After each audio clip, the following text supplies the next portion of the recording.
Hello grade 11 students. In this video we're going to talk about the male and female reproductive system. This is the first chapter in the grade 12 LS. So we're going to start with this.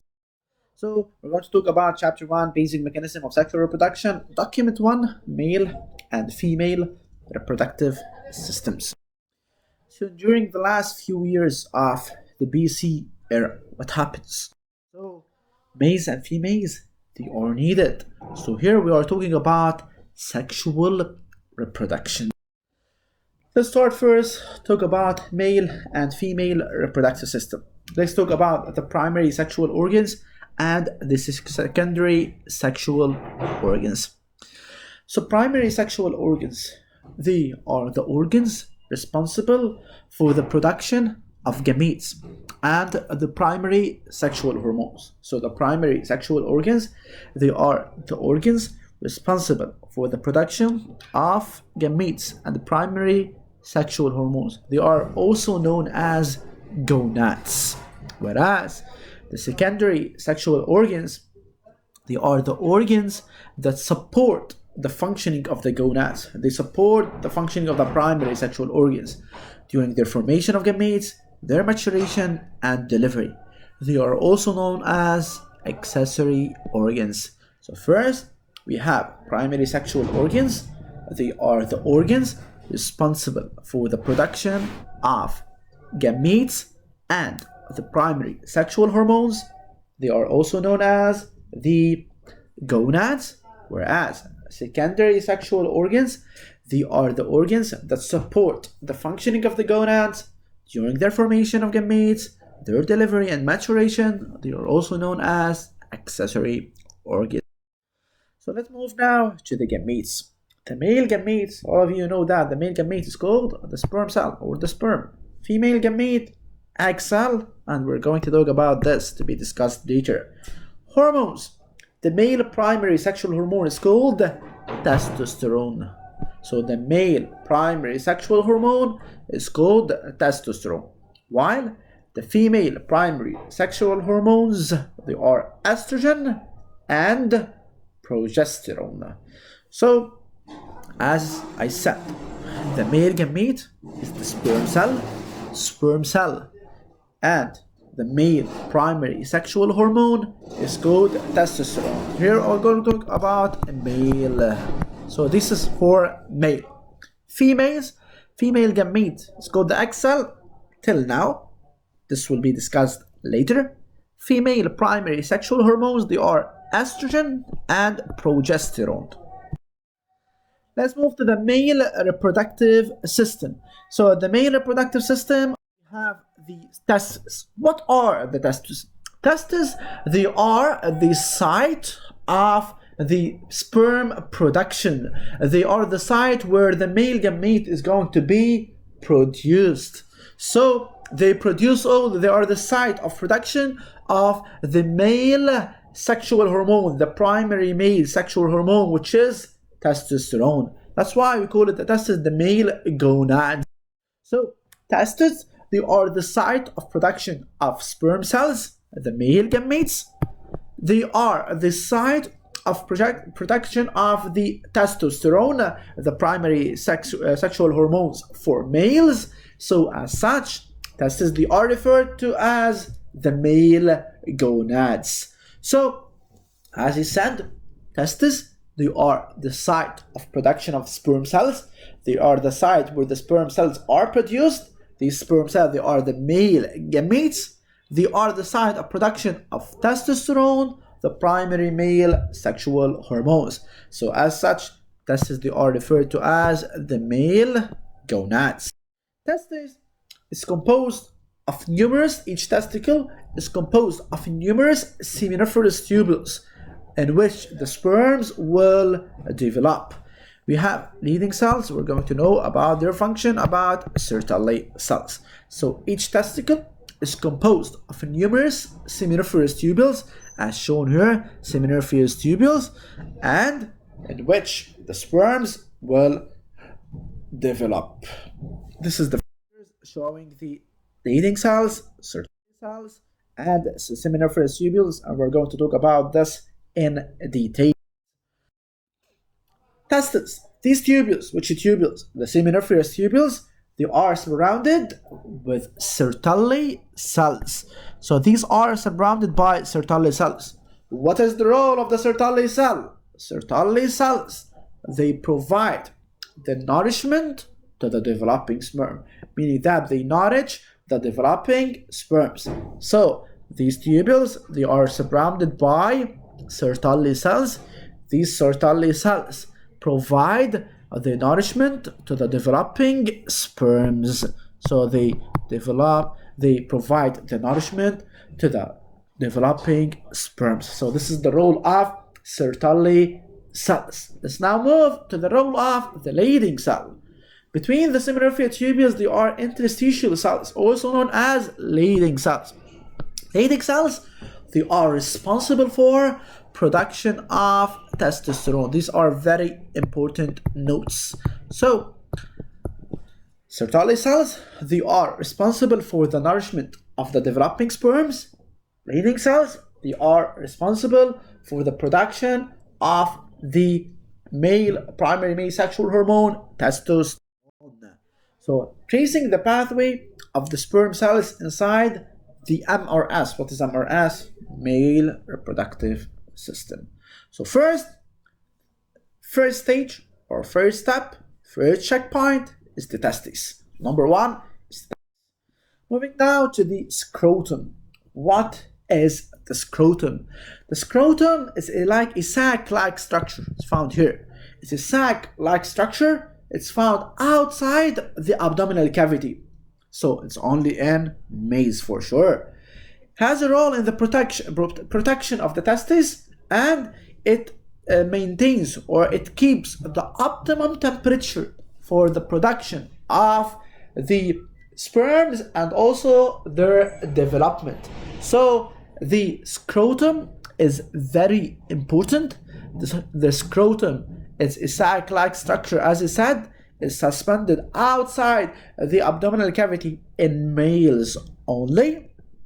This scrotum has to protect the testes, and it maintains an optimum temperature for the production of the sperms and also for their development.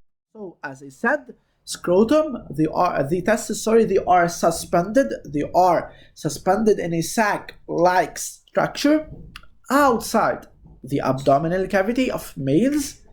The scrotum has an important role. It's to protect the testes, has a role in protection and to maintain the optimum temperature for the production and the development of the sperms. Let's now move to another part. So first we talk about testes. Second, we talk about the leading cells, Sertoli cell. Let's move to the scrotum. We talk about scrotum. Now let's move to the epididymis. Epididymis is found in this region. So what is the epididymis? Epididymis, they are irregular networks of ducts. They move into epididymis. Epididymis is classified as the site of temporal storage and final maturation of sperm. So the final step where the sperms are going to be maturated, they are going to be the sperm. They become motile in this, and they become viable at temperature of 37 degrees Celsius. So epididymis, after their production in the seminiferous tubes of the testes, the sperms, they move into an irregular network of ducts, and they pour into the coiled epididymis.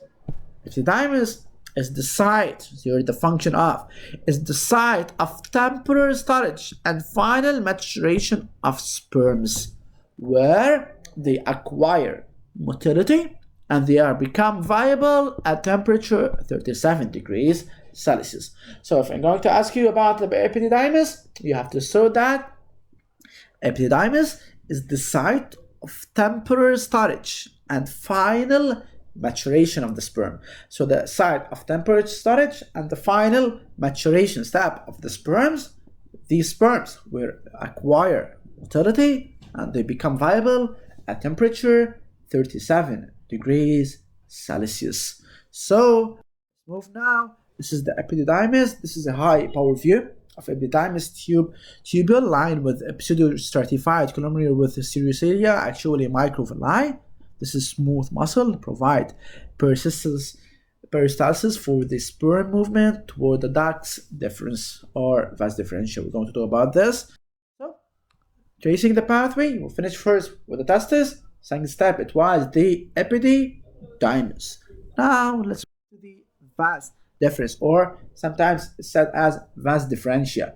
So, vas deferens.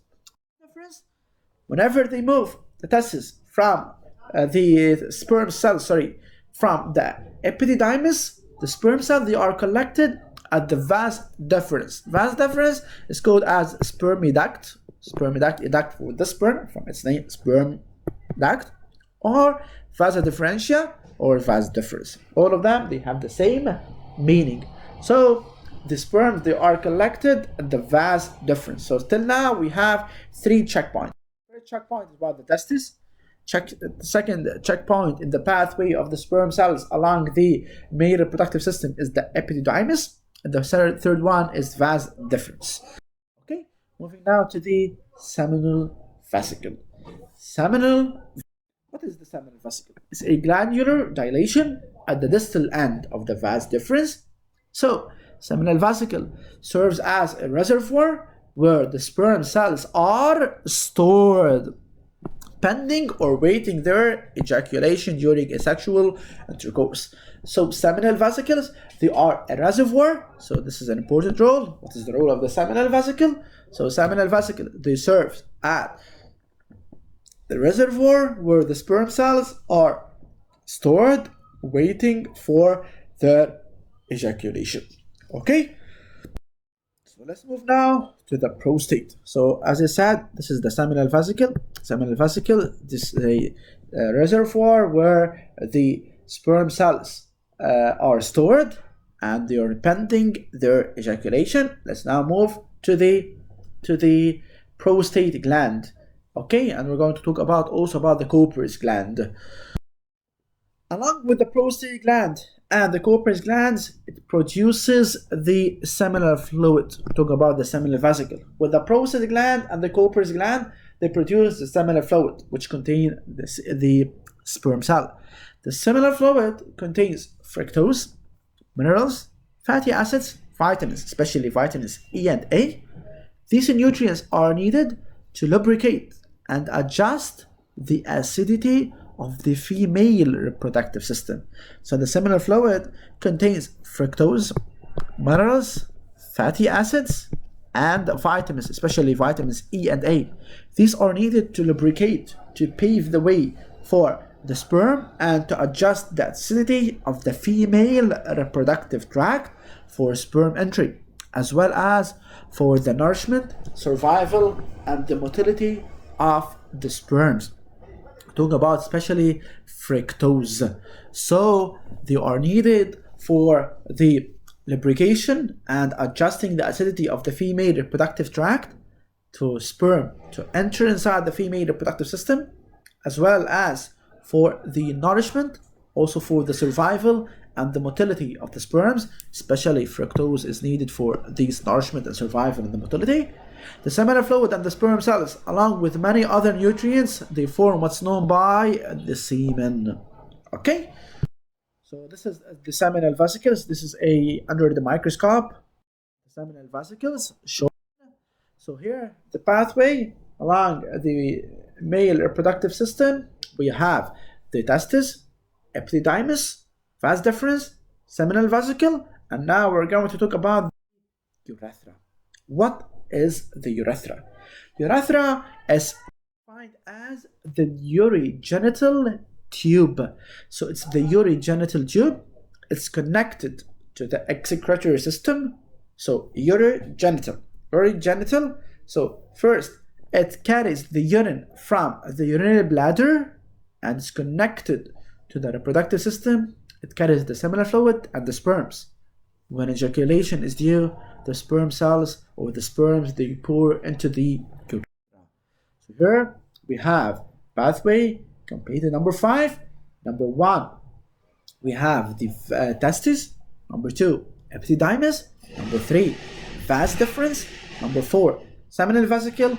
And number 5, urethra. We said that the epididymis, as I said, the scrotum first. Let's make a complete revision. Scrotum, let's talk about the scrotum. Its role is to protect the testes and maintain optimum temperature for the production and development of sperm.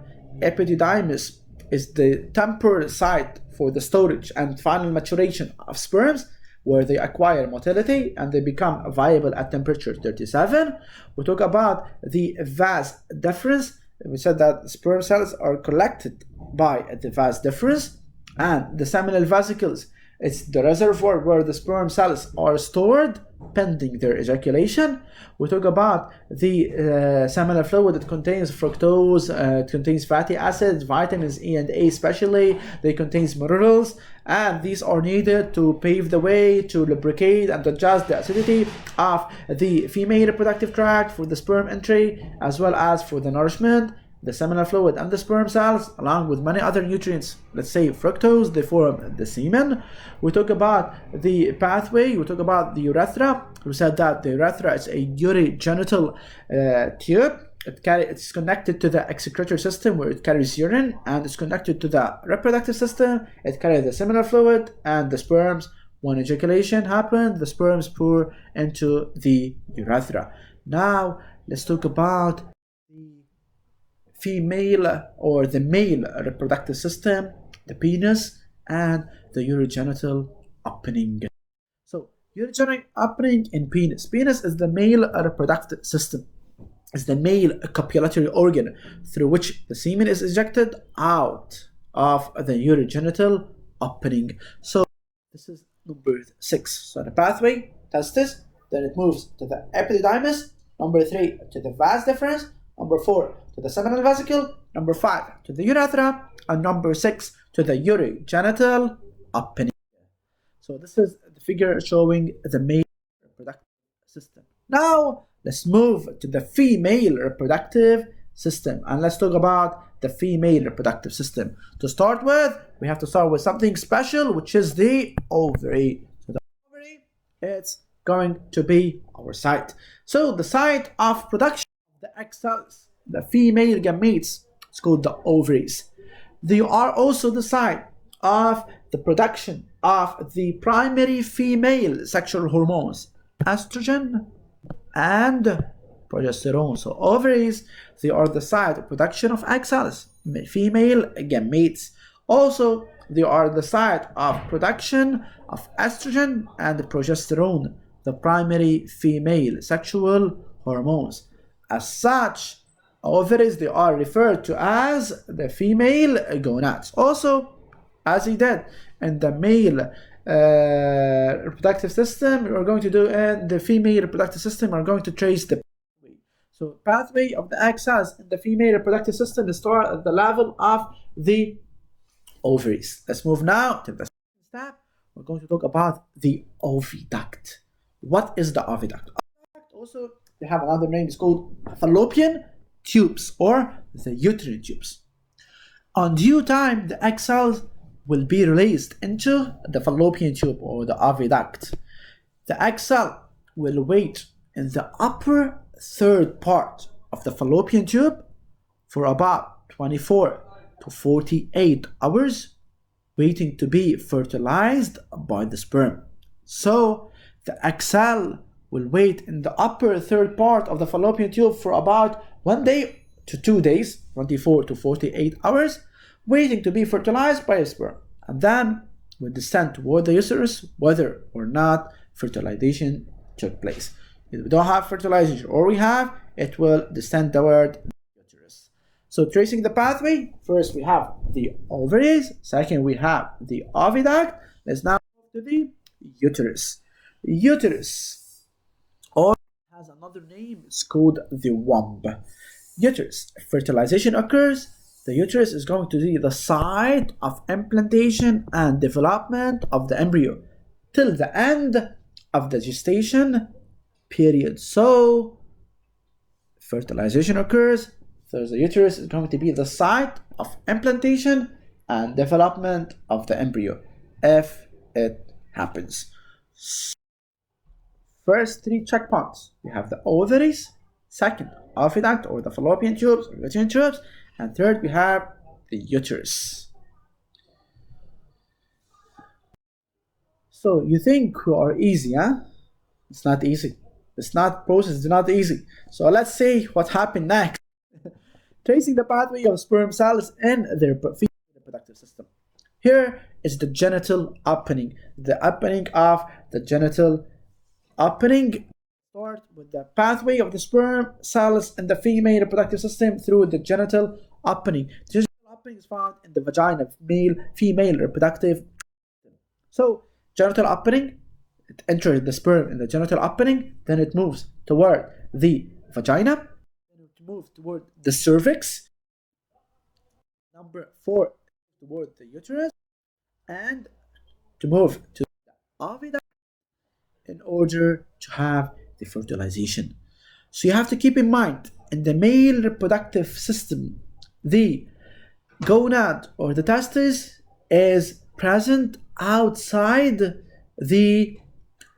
it's found outside the abdominal cavity, while the female is present inside. This is a difference between them.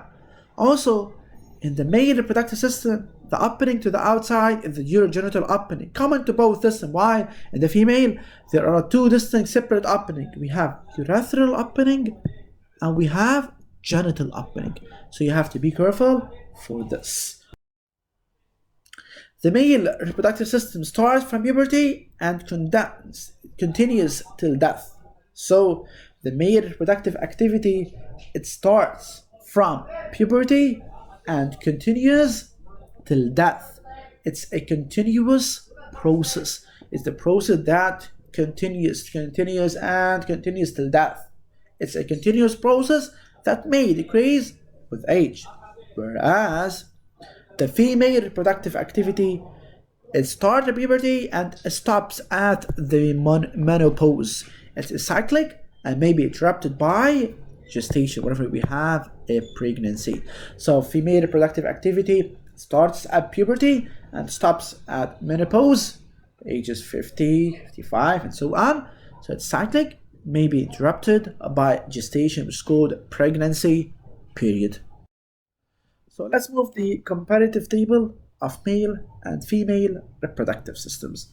So a comparison between female and male reproductive system, we have to say that the gonads in the male, they are the testes, where in the female they are the ovaries. Genital tract, we have the vas deferens epididymis, while here in the female we have the uterus and the oviduct. Copulatory organ is the penis, while in the female reproductive system it's the vagina. So male reproductive system, it's the testes, the gonads, they are the testes, and the testes, they are the outside the abdominal cavity. They are found outside the abdominal cavity, and the gonads in the female reproductive system, it's the ovaries, it's found inside the abdominal cavity. The genital duct in the male reproductive system, it's the vas deferens and the epididymis, while in the female reproductive system, it's the oviduct and the uterus. Copulatory organ is the penis in male, while it's the vagina in the female. So let's make now a summary for all the female reproductive system. We started with the ovaries. We said that they are the site of the egg production, egg cells production, female gametes. Also, they are the site of production of female primary sexual hormones, estrogen and progesterone. So ovaries, they are referred to the female gonads. We'll talk about the oviduct. Oviduct, they are called the fallopian tubes. The egg cell will be released into the fallopian tubes or into the oviducts or into the uterine tubes. So the egg will wait in the third upper part for about 24 to 48 hours waiting to be fertilized, and then descends toward the uterus if not fertilization took place. And we talk about the uterus. We said that the uterus is the site of implantation of the embryo till the end of the gestation period.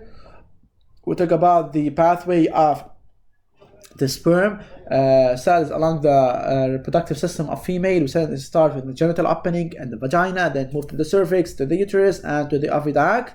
We said the differences between the male and female reproductive system is the male reproductive system, testes, in the male reproductive system, the gonads, like the testes, they are found outside the abdominal cavity, the scrotum, while the female reproductive system, they are found inside. So in the male reproductive system, the opening to the outside is called genital opening, coming for both system, and in females there are two distinct separate openings. We have the genital opening and the urethral opening. So you have to know that the male reproductive activity, it starts at puberty and continues till death. It may or may not decrease with age, while the female reproductive activity starts at puberty and stops at menopause, cyclic, and may be interrupted by the pregnancy period. And in this table, we have the comparative table of male and female reproductive system. We said that the male gonad, it's the testis, it's found outside the abdominal cavity, while the female reproductive system, the gonads are the ovaries inside the abdominal cavity. Genital duct, vas deferens, epididymis, while the female reproductive system, oviduct, and the uterus. Copulatory organ is the penis in the male reproductive system, while it's the vagina in the female reproductive system. Hope this video will help you to understand very well all the notes related to the female and male reproductive system. Also, you can go to the